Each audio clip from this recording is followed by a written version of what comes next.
Thank you very much for joining us. My name is Marcus Ford. I'm a Chief Investigator in the Digital Media Research Center and also researcher in the QUT Design Lab. My great pleasure to introduce Dr. Sarah Barnes for a talk that's entitled A New Deal for City Data, the Case of Barcelona and the Progressive Data Politics Agenda.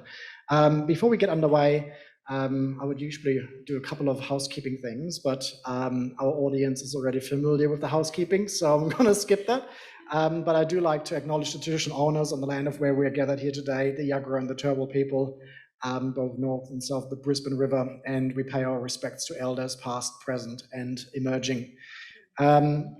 Now, Sarah has been a QUT industry fellow in our research team that is co-funded by the ARC on an ARC discovery on geoprivacy, and we're very pleased to have her here at QUT again today. We already had a bit of a whirlwind of meetings and workshops, and it'll continue after this talk as well. Sarah works at the intersection of public engagement strategy and research. She's the director of SM Projects, leads public space media platform Storybox, and a digital advisor to a range of community arts and city shaping agencies. Sarah is currently an industry fellow with the QUT Design Lab and is researching comparative urban data publics as a visiting academic at the University of Melbourne Centre for Cities. And I also recommend Sarah's book, Platform Urbanism, which was published in 2020 by Palgrave and Macmillan.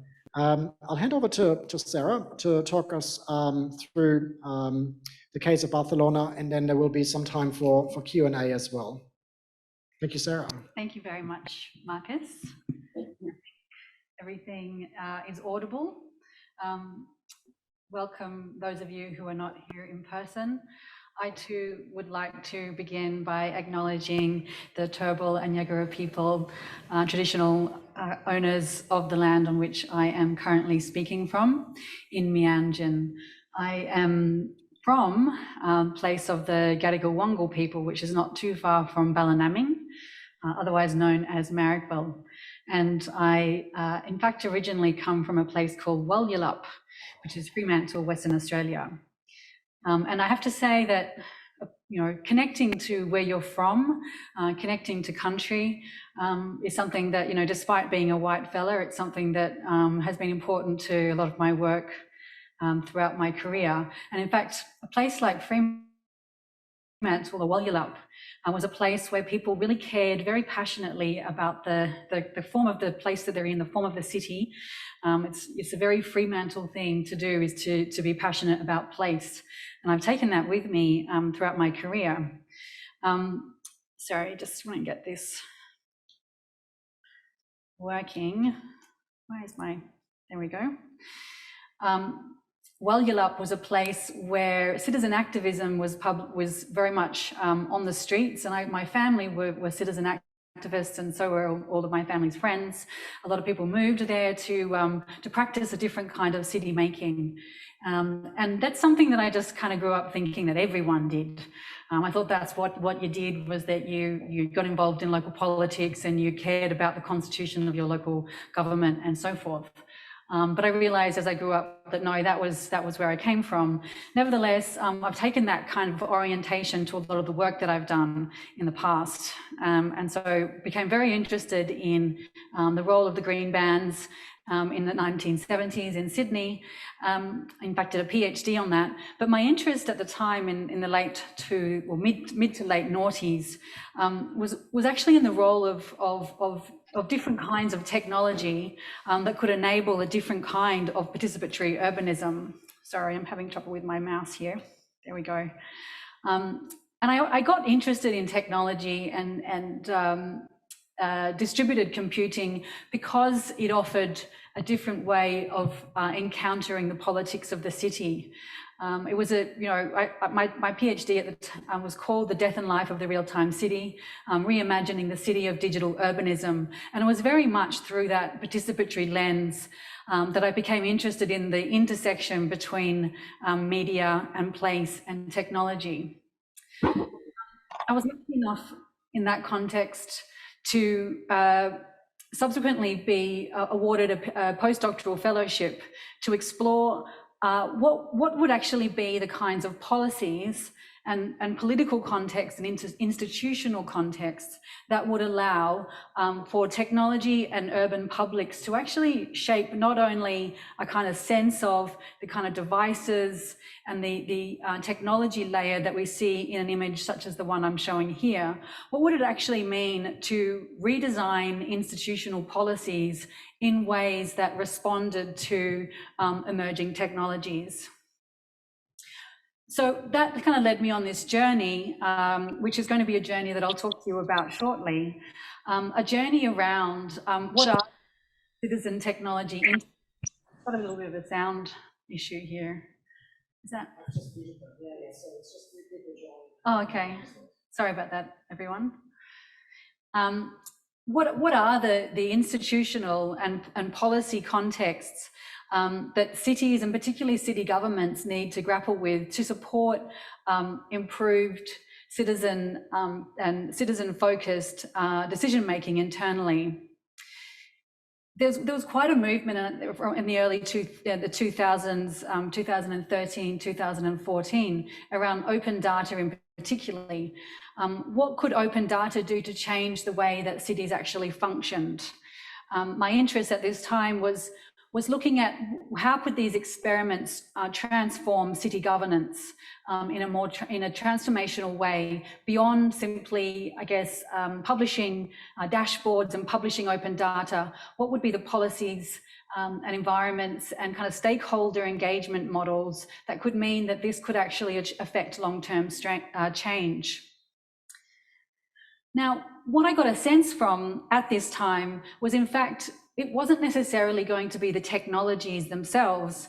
Going back to this screen here, things like, and these are all now kind of old, but things like, just the public digital displays or web or NFCs or Bluetooth or whatever we want to call the current range of technology today. It wasn't necessarily going to be just these technologies. It was also going to be the business models that would actually influence the ways that cities and city governments could grapple with the range and extent of data being generated by new digital devices. So I called this program, and it did subsequently result in a book called Platform Urbanism, Negotiating Platform Ecosystems in Connected Cities. And this particular book, I guess, threw a spotlight on the fact that because of the business models around which emerging technologies are being developed, so orient themselves towards data capture in particular and the commoditization of data. That actually means that there was a trajectory that we faced for cities not in fact becoming particularly smart, but potentially actually becoming dumber. And that being because there was less and less real-time data that they would have access to in a platform ecosystem world. So the book Platform Urbanism essentially describes this condition, an urban condition, whereby platform-based business models essentially mean that the generation of urban data takes place within these proprietary data ecosystems. My interest in the book was to look at the ways in which that was impacting urban policy, and with particular focus on some of those leading urban environments where technology and smart cities in particular were being used to really attract technology investment in particular. And the book, of course, emerged at a time when there's this growing escalation of interest in the platforms strategy as a digital entrepreneurial model, but also platform economics in terms of multi-sided markets, platform capitalism and platform society. So looking at the platformed urban condition was really around looking at, well, what does it actually mean for city leadership? What does this mean for governance? And also what does it mean for the constitution of urban infrastructures and places as well? It was around towards the end of that sort of chapter that I'm describing that the Barcelona experiment emerged. And I think it was a really important opportunity for me as someone who was really looking at smart cities and urban technology and looking for what those policy implications, future policy implications were. It was really important at that time that we had a model that actually showed a very proactive response to issues around data ownership, and data capacity building within city governments.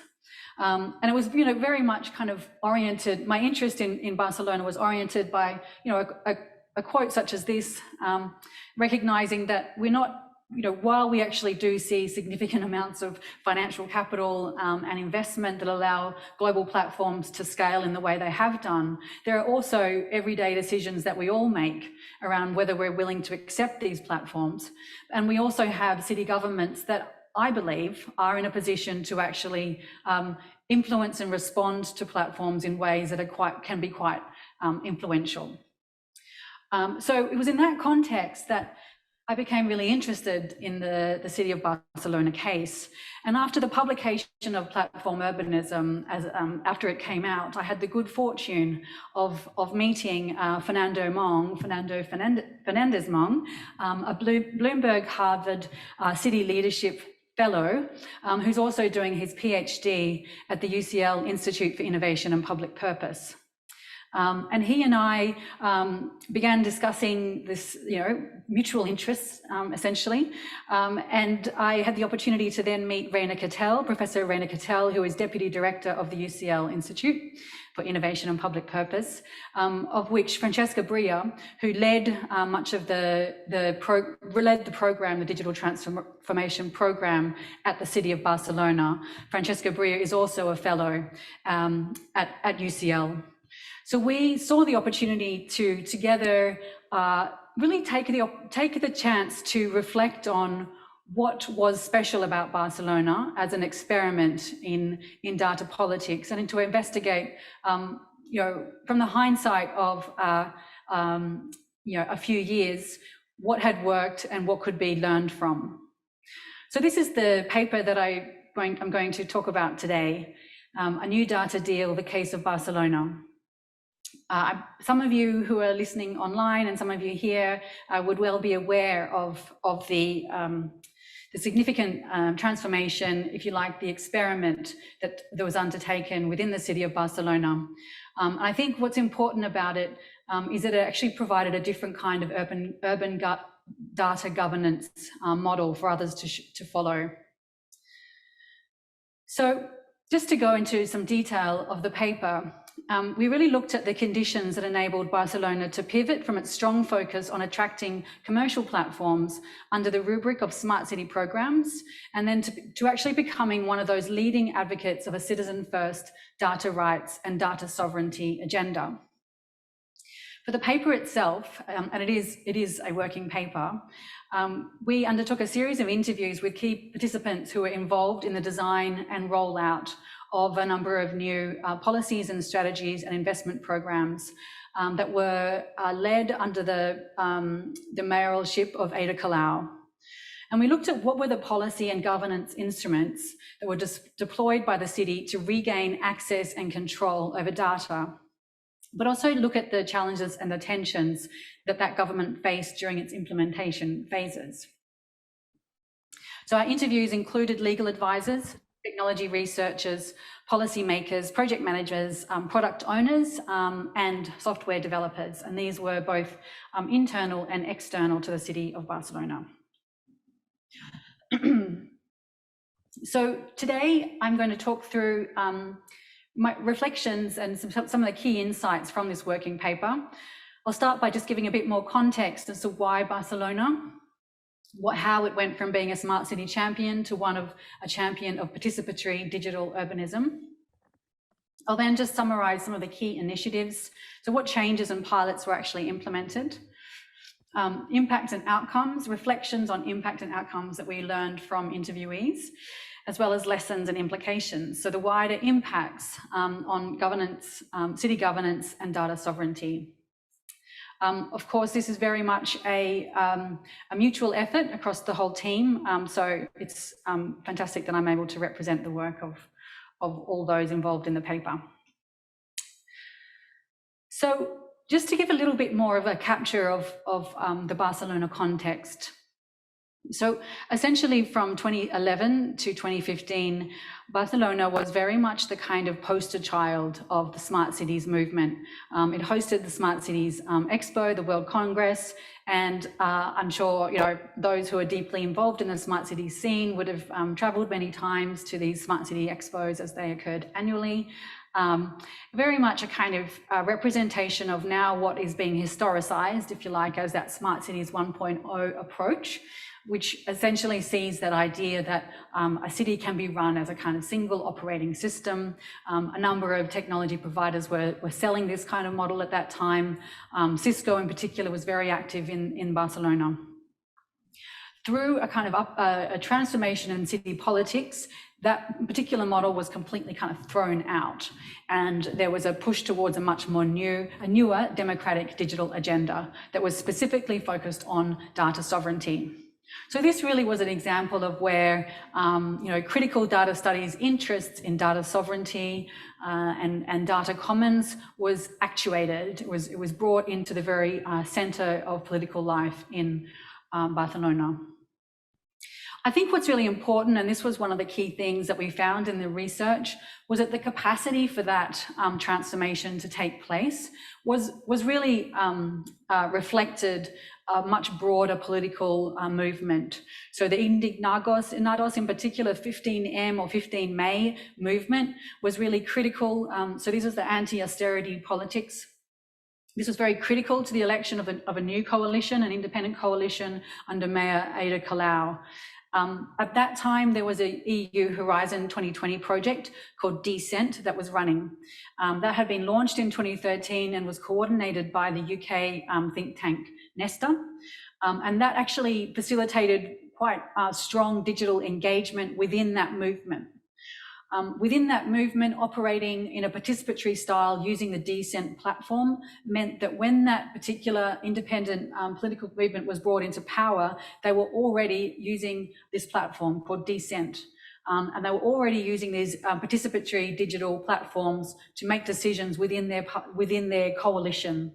And I think that was really significant to how digital sovereignty and digital platforms actually became central to that transformation in political power there.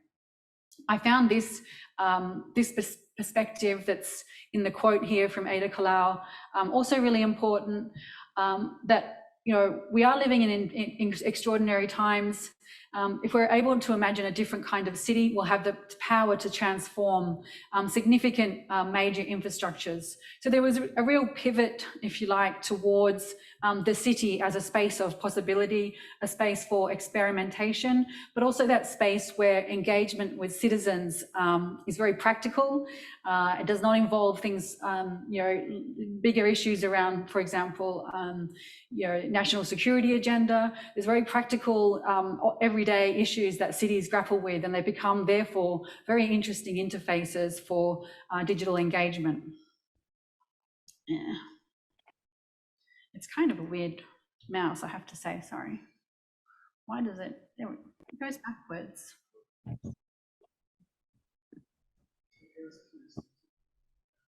Yeah, sorry guys. Back. No, bring that way.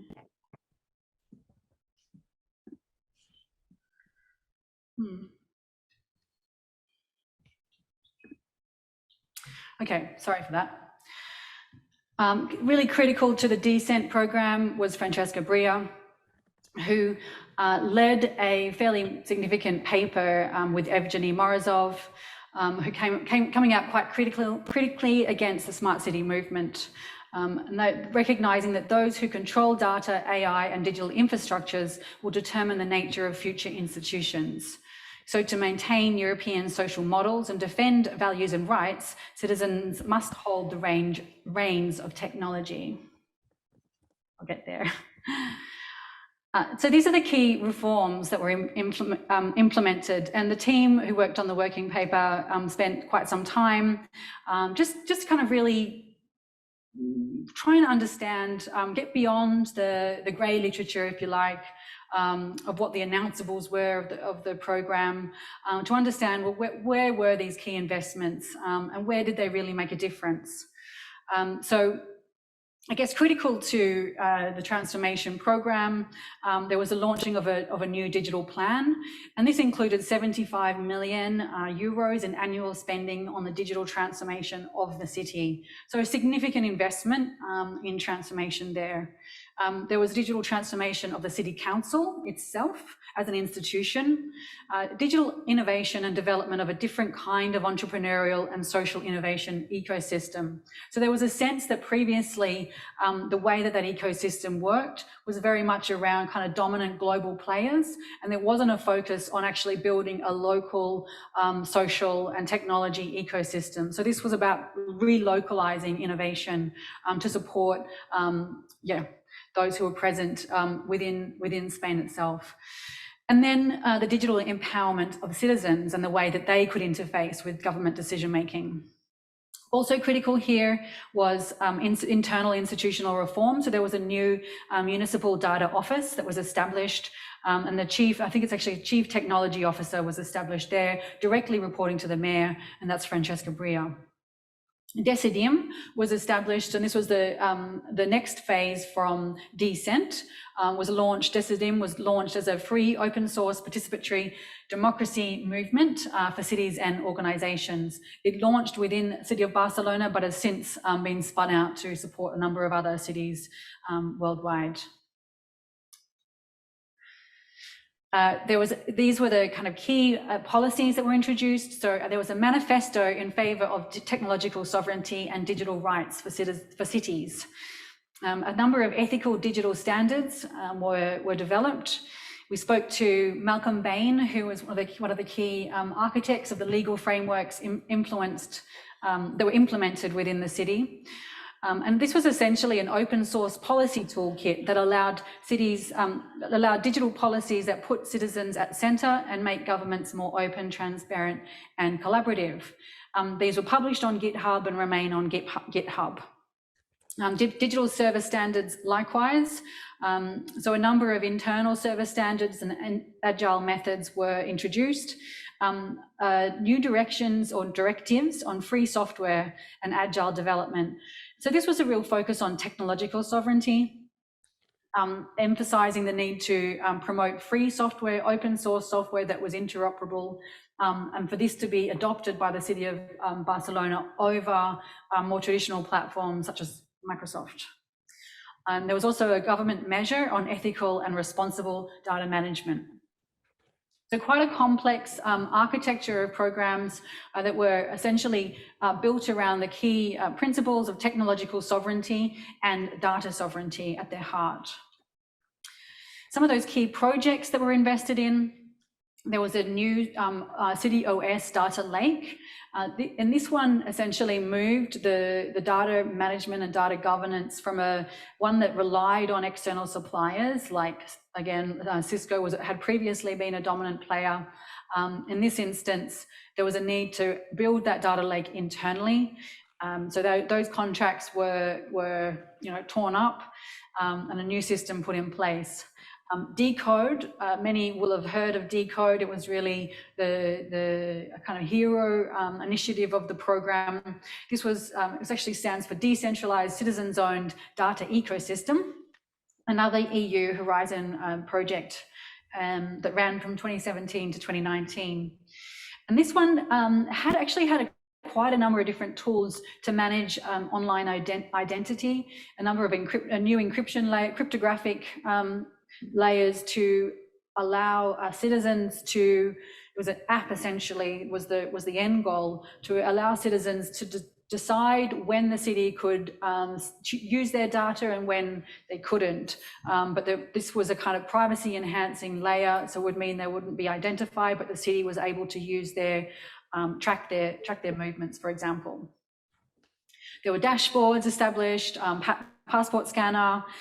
There was also a Centillo iOS pilot for environmental sensing in a number of precincts as well. So, all of this was being led through this vision that we need to change our mindset around data use from that of competitive advantage, whoever's got the best data is going to win, to actually this is one of a social infrastructure that needs to be public to ensure common well-being, and that we all exchange with each other on a quid pro quo basis. So really quite a different kind of imaginary, if you like, around the use of data in the city. Also really important to this program was the introduction of new data sovereignty clauses. This ensured that contracts with external service providers and license holders came with minimum requirements for data sharing. This was, a wonderful new development in the city, whereby, it was essentially saying, we give you, to use this term, a kind of social license to operate. You have a license to operate in this city. An example are the e-scooters companies, but also Vodafone, in the case of Barcelona, issues the license for Vodafone to operate there. In exchange for your operation in the city, your capacity to acquire, quite significant volumes of data because of the volume of people that live here, you need to establish a data sharing agreement with us to allow us to license your services here. So really, that's the kind of new data deal, is that it's actually, we're offering access to the city on a quid pro quo basis. Malcolm Bain described the fact that they benchmarked 15 contracts across the city, and while some were good, many others in the city did not get any access to the data that had been generated by the contractors in their work with the city. So they established a minimum set of requirements to ensure that the data that was generated would be accessible, privacy compliant, and would also enable sharing across city departments. So this is really taking that kind of open data mindset to another level. It's not simply about government publishing open data, low-hanging fruit, easily accessible data online. It's actually about saying we need to see some data sharing taking place, and we need to ensure that the data that is being shared can be used across our agencies as well.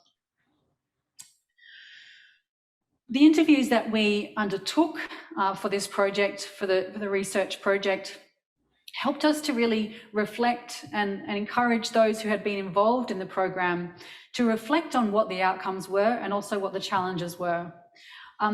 We talk about the Barcelona experiment as one that kind of essentially takes place from between 2015 to 2019. That's a bracketing of time that is essentially a little artificial, because of course the experiment continues to this day, but some key things did change. There were changes to the sort of political dimension of the city itself. Francesca Bria moved to a new role as head of the National Innovation Fund within Italy. And so there was a kind of a changing of gear from it being a kind of high profile set of data experiments to, I guess, a little bit more of business as usual in terms of the workings of the city. But that's not to say that the work isn't continuing. And I think the message that we heard and that we report on is that, some of this work in terms of its long-term impacts is slow. Institutions, as we know, work slowly. And so while you see that initial kind of fanfare and the announcements, and these are very exciting, it's actually that, the fact that it's hard. And this person here had a good reflection. There's 10,000 workers that work across departments in the city. Progress here is slow, but you need to think about what impact each step that you're taking is, and what impact that will be over some years' time beyond the scale of the immediate pilot or the immediate program itself.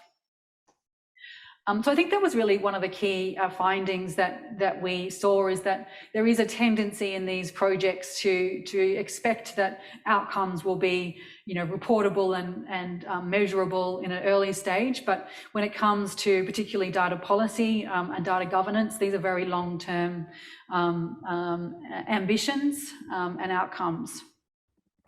But certainly I think we saw some really significant changes. We saw that the ethical digital standards, I think, are something that the city is very proud of, making these open source and ensuring that procurement contracts are available for other cities to take up. And I was recently on a seminar hosted by the Belfer Centre for Technology and Public Purpose, and we've certainly seen that work taken up there in terms of mapping the kinds of data sharing agreements that are being adopted and mandated across US cities as well. This work is being taken up by the Cities Coalition for Digital Rights, another organisation that Malcolm Bain continues to drive, I believe. So that work, I think, has had a significant impact ongoing. Interestingly, a project like Decode didn't quite live up to its expectations. It's one where, you know, it required really advanced technology skills, software developers. Francesca tells a story about the fact that just when they were going into you know, significant kind of launch, just pre-launch mode or a significant stage of development, the whole team was poached by Facebook's Libra program. So that issue around competition for talent and the fact that, you know, there's a scarce number of people who can operate in this space, and it's hard as a public agency to compete for that talent. That was kind of reported as a pretty significant moment for that project. So that particular app that I described, allowing citizens to elect which data they might be able to share with government, was never actually released. There was certainly a lot that did take place through Decode, but I think some of the bigger ambitions around, you know, kind of cryptographic, you know, encryption layers to support citizens' interface with government at that city scale didn't take place. Nevertheless, I think despite some of those setbacks, it's clear that the city of Barcelona did establish a new institutional model for digital urban governance, and one that really reflects the goals and ambitions for a city that wants to listen to and respond to the interests of its citizens. I see, you know, in terms of advice and kind of frameworks for the local context here in Australia, that we've kind of witnessed this moment here where you know, progressive politics has kind of you know, risen in the change of government here, and I think that there's this kind of potential to rethink, well, what does it actually mean to enable government to do its work effectively at that local level, at that city scale, and recognizing that means empowerment around data access, around data models, and also data interfaces with citizens.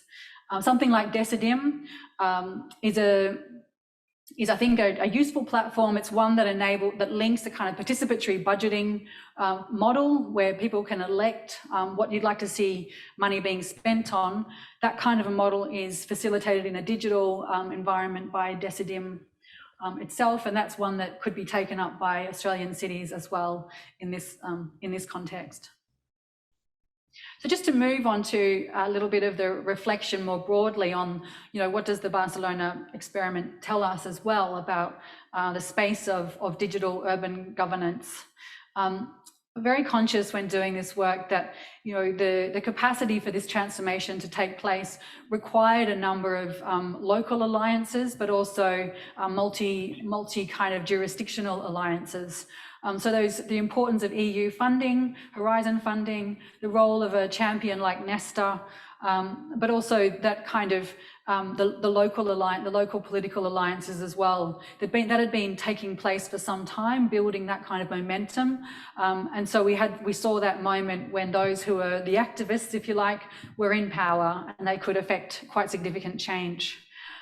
So I think that's important to understand, you know, that in a sense, digital transformation of this kind reflects a broader political transformation itself.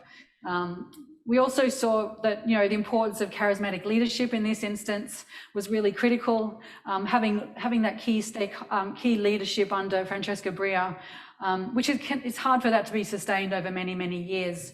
But certainly we saw that in this model, the empowerment of the chief digital officer or the chief technology officer, which is not only a kind of internal data management function, but actually someone that acts as a spokesperson, that acts as the custodian of the citizens' data, and that actually be elevated to a senior executive role and not a position that's, is it just running a smaller unit, if you like.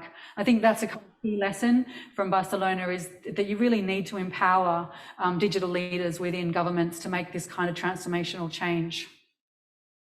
Another reflection is that investment in open source software for institutions is really challenging. I know that in some instances, City of Barcelona have found that challenging and have gone back to some of the more traditional platforms to do, internally, as I'm sure everyone can understand the challenges there.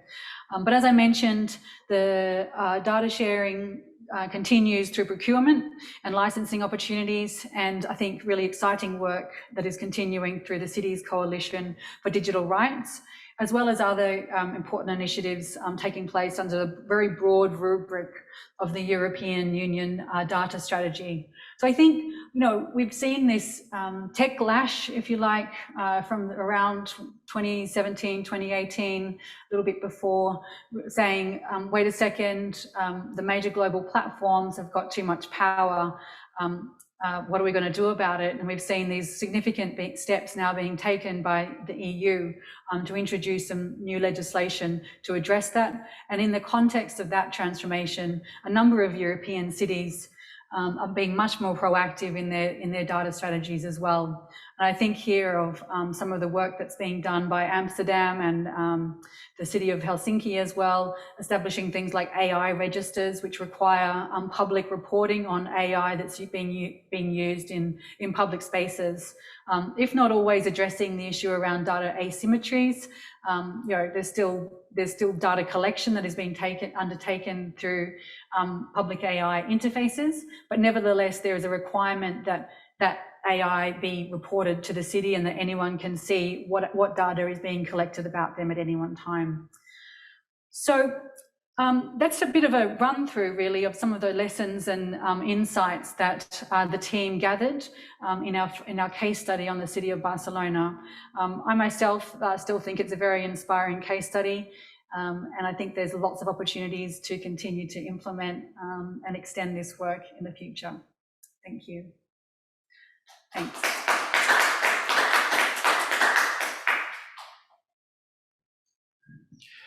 Thank you, Sarah. I've just posted in the Zoom chat that if anyone has a question, they can either post it in the chat and I'm happy to read it out, or just if you want to raise your hand, we can also give you the stage. Got some questions. Great. Hang on, I'll come over with the microphone. Who had his hand up first? Marcus? Thank you, Sarah. Great talk, thank you very much. I had a question around the data sharing and the advocacy that the local governments sort of, the advocacy role they play sort of on behalf of their citizens. So in the case of Barcelona, when you're talking about the negotiation with, say, Vodafone and other companies. So that's really good to see, but I'm wondering what the interface and the trust is between the citizens and local government and how that's being negotiated. So if I'm a citizen, how do I know, how do I trust my local government, especially with governments changing and political sort of directions changing? So is there a way to negotiate that and basically have a city deal between citizens and local governments? That's a very good question, thank you. I think certainly there's the policy around it is very much, essentially privacy enhancing tools are central to that policy. I think that in the commentary around that question, because it is an important question and it's one that's come up a number of times, the commentary is that the city is almost a safer space for a number of these tools to be and practices to be tested, because there is not, for example, military, national security issues at play. So where I think it's very hard to kind of at a national level say, well, we're going to collect all this data on you and centralize it and put it in a central data lake. We've seen in Australia that there needs to be really clear limitations on the collection of data and how that's used across agencies. And that narrative is really important. And those policies are really important. But I think at the city scale, the response that I heard, so I'm reporting back on what I've heard from that question, is that there was a greater degree of trust in that city scale.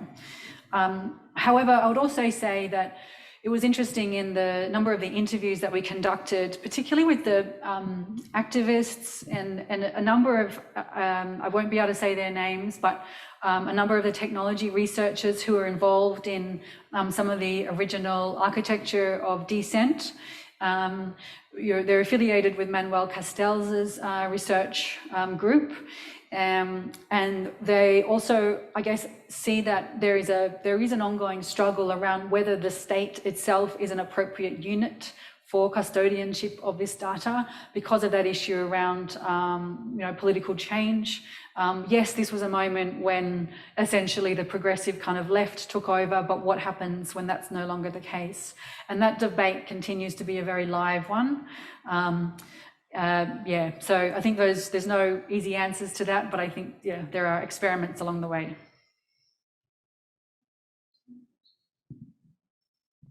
Yeah, speaking of the political change, that question has just come up by Bernadette there in the chat. Do you have any observations of changes in the Barcelona story or others during government changes and priorities changing?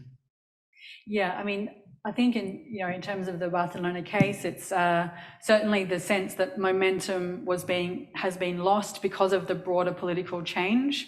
And that has meant that there's been less focus on this participatory agenda as a consequence. I think though the policy intent is that the levels of privacy preservation that is within these data sharing contracts are such that they should apply regardless of that political landscape. And I guess that's the tricky bit. That's the challenge is how to ensure that then this is not being used to survey and target particular minority groups, for example. And this is a particular focus that some colleagues in the US are looking at. What happens when these tools are being used much more for targeting and targeted policing. So I think that that's a challenging issue, but my understanding is that the frameworks are in place to protect privacy longer term.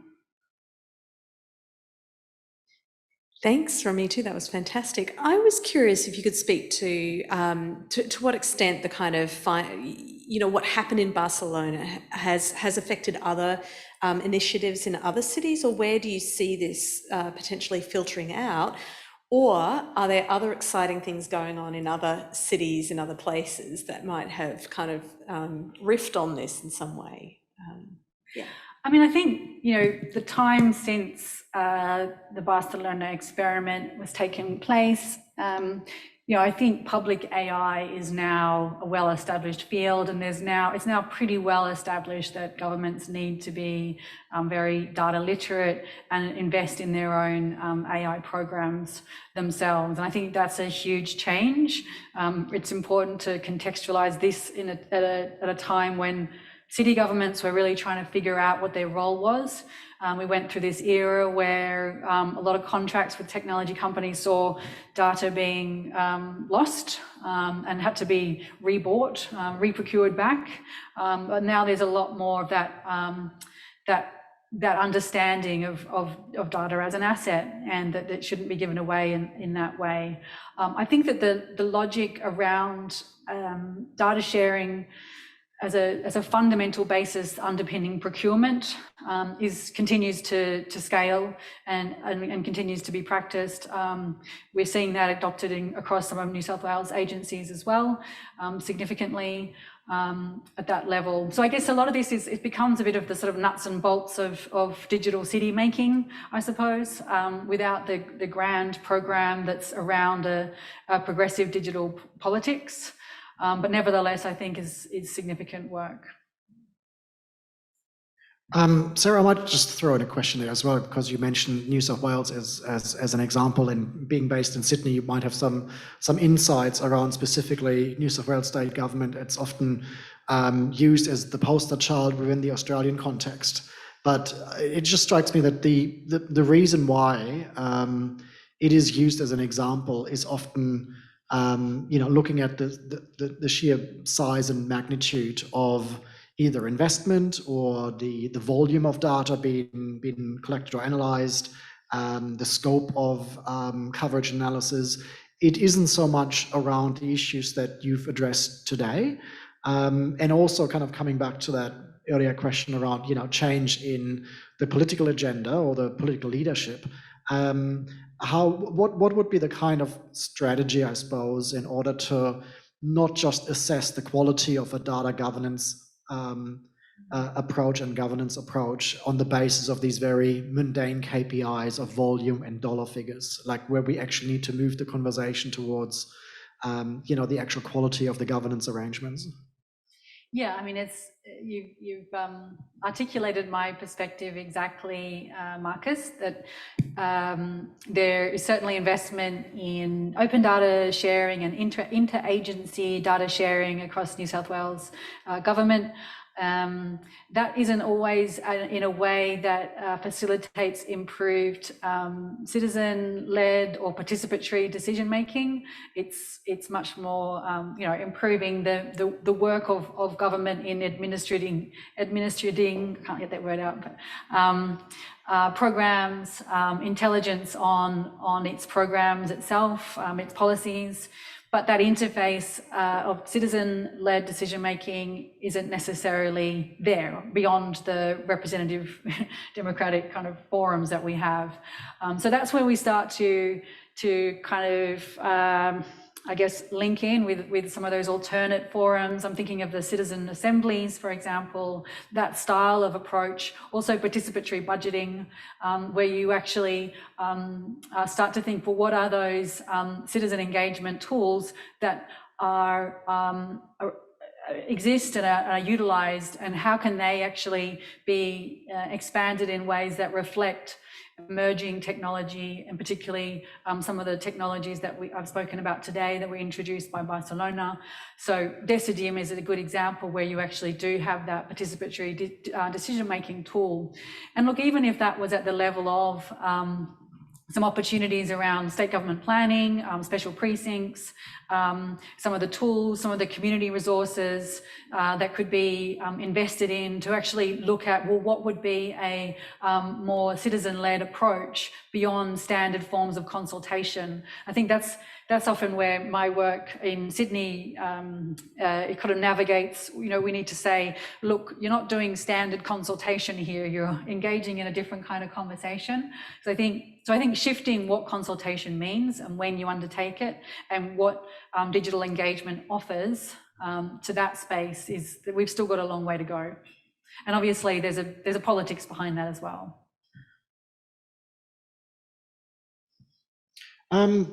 If there's no other questions in the chat, I might just have one final one to just invite you to speculate around the other side of governance. We've been talking about data governance as in the kinds of arrangements to make sure that the way data is collected, analyzed, stored, etc., is practiced and regulated. But there's also then the other side, that the data is actually being collected and analyzed for a purpose. Usually in a real-time city kind of context, it's sometimes mundane, everyday kinds of transactions, from mobility to real estate to waste management, those kinds of things. But before this talk, we had a chat about the release of the State of the Environment report that paints a very dire picture.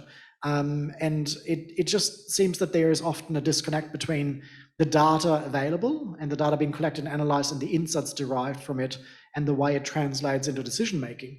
And that happens at all three levels of government. What are your views on how we can strengthen, I suppose, the kinds of relationship between the data that we already have available and the data that, you know, is telling us a certain story, and it's suggesting very strongly, you know, certain insights. And then the will on decision makers' parts to actually act on those insights. Yeah, I mean, you're reminding me of a traumatic experience I had working on the National Cities Indicator Framework, which was looking at developing indicators across for Australian cities as a piece of advice and a proposal to the federal government cities unit.